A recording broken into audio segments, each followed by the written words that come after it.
One thing that NAREIT has done an excellent job of is to continue to do education on the capital market side in terms of investor outreach and education. I think that's an area of continued efforts because I think investors are still underinformed about the benefits of adding REITs to their portfolio. And I think ultimately that will be beneficial to investors broadly. And I think to the degree that NAREIT can continue to do that, I think that'll be a great service.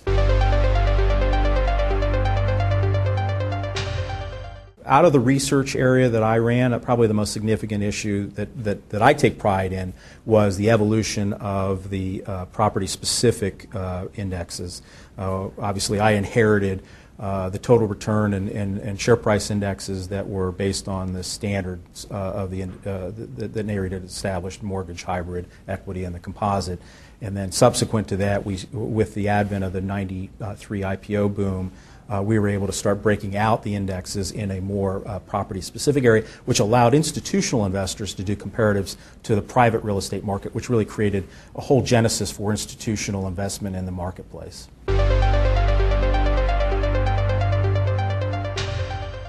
I think they've added an unbelievable amount of credibility and transparency to an area of investment that was really first of all, not very accessible for most investors, and also not very well understood. The information arbitrage was so significant between 15, 20 years ago as it related to how investors made investment decisions into commercial or income-producing real estate.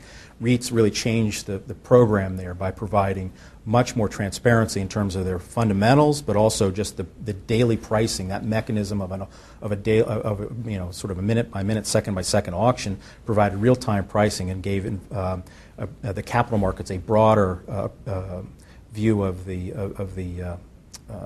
what was going on in the marketplace.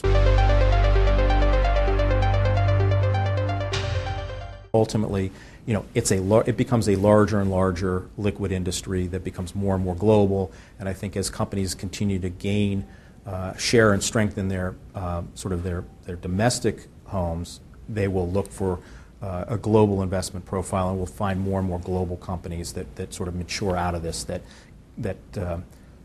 are part of essentially the globalization of commercial real estate.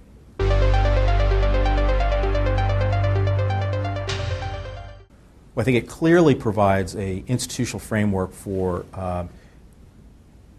those that are very familiar with the REIT model in the U.S. to feel comfortable with the model as it has grown up in other countries. So it's sort of accelerated the adoption of global investment strategies.